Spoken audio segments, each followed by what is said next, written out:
पड़ेगा। एग्जाम के अंदर इन 5 स्टेप्स को फॉलो करके आना, देखो मार्क्स आपके कैसे इंक्रीज होते हैं।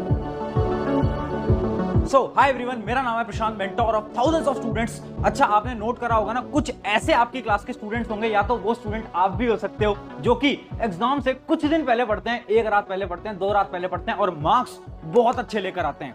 पता है ऐसा क्यों पॉसिबल हो पाता है? क्योंकि वो स्टूडेंट्स स्मार्ट स्टडी करते हैं। अब सोच रहे होगे स्मार्ट स्टडी होती कैसे है, वही आज बताने आया हूं। 5 स्टेप्स बताऊंगा स्मार्ट स्टडी के, अगर इनको फॉलो करा मार्क्स आपके ऑटोमेटिकली इंक्रीज होंगे और शायद आप भी अपनी क्लास के टॉपर बहुत आसानी से बन पाओगे, वो भी कम समय के अंदर। एक एक करके सारी टिप्स समझाता हूं। पहली टिप समझाता हूं बड़ी ही एक इंटरेस्टिंग स्टोरी के साथ। ये स्टोरी है एक स्कूल की।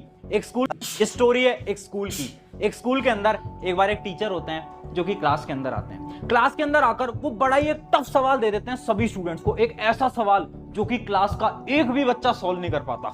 10-15 मिनट तक सब स्टूडेंट्स बैठे रहते हैं, सॉल्व करने की कोशिश करते रहते हैं, बट कोई सॉल्व नहीं कर पाता। 10-15 मिनट बीत जाते हैं। उसके बाद जो टीचर थे क्लास के, वो 2 टॉपर स्टूडेंट्स को बुलाते हैं अपने पास और उन 2 टॉपर स्टूडेंट को बोलते हैं, अच्छा तुमसे टफ सवाल नहीं हो पाया, कोई दिक्कत नहीं है, तुम्हें ना मैं एक इजी सवाल दे देता हूं, अब इसको तुम सॉल्व करने का ट्राई करो। अब वो टॉपर स्टूडेंट उस इजी सवाल को ट्राई करते हैं सॉल्व करने का, बट उनसे वो इजी सवाल भी सॉल्व नहीं हो पाता। अब बड़े निराश होकर वो अपनी बेंच पे जाकर वापस से बैठ जाते हैं। अब टीचर क्या करते हैं कि वो जो मुश्किल सवाल था ना, उसको क्लास के जो ब्लैक बोर्ड होता है उसके ऊपर सॉल्व करा देते हैं और सबको समझा देते हैं कि जो टफ वाला सवाल था उसको ऐसे सॉल्व करते हैं, मतलब उसे पूरा का पूरा सोल्यूशन सबको दिखा देते हैं। अब वो टीचर 2 एवरेज बच्चों को बुलाते हैं, क्लास के 2 एवरेज बच्चों को बुलाते हैं और उन्हें वही सेम इजी सवाल देते हैं जो कि उन 2 टॉपर को दिया था ना, वही इजी सवाल देते हैं सॉल्व करने के लिए। और शॉकिंगली वो जो 2 एवरेज बच्चे थे ना, उन्होंने वो आसान सवाल सॉल्व कर दिया, जबकि वो जो 2 टॉपर बच्चे थे ना, वो तो इस सवाल को सॉल्व ही नहीं कर पाए। सब क्लास के स्टूडेंट शॉक हो गए, यार ये कैसे पॉसिबल है, क्लास के टॉपर सॉल्व नहीं कर पाए, एवरेज ने कैसे कर दिया। तुम भी शॉक हो गए होगे ना, तुम भी सोच रहे होगे ना ये कैसे पॉसिबल हो पाया। ये पता है क्यों पॉसिबल हो पाया? क्योंकि जब उन 2 टॉपर बच्चों को बुलाया तो उनके दिमाग में ऑलरेडी प्रेशर था।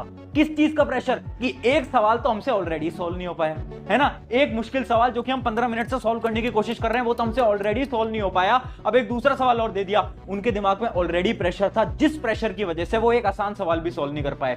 जबकि जब उन 2 एवरेज बच्चों को बुलाया ना, तो उस समय तक टीचर ने वो जो पिछला सवाल था ना, वो पूरा का पूरा सॉल्व करा दिया था, जिससे क्या हुआ, उनके दिमाग का जो प्रेशर था ना वो खत्म हो गया, उन्हें पहले सवाल का सलूशन मिल गया।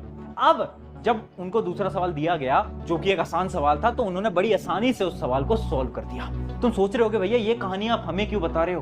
क्योंकि ये कहानी बहुत ज्यादा इंपॉर्टेंट है और यही है हमारा पॉइंट नंबर 1, जो कि है ओवर थिंकिंग। देखो,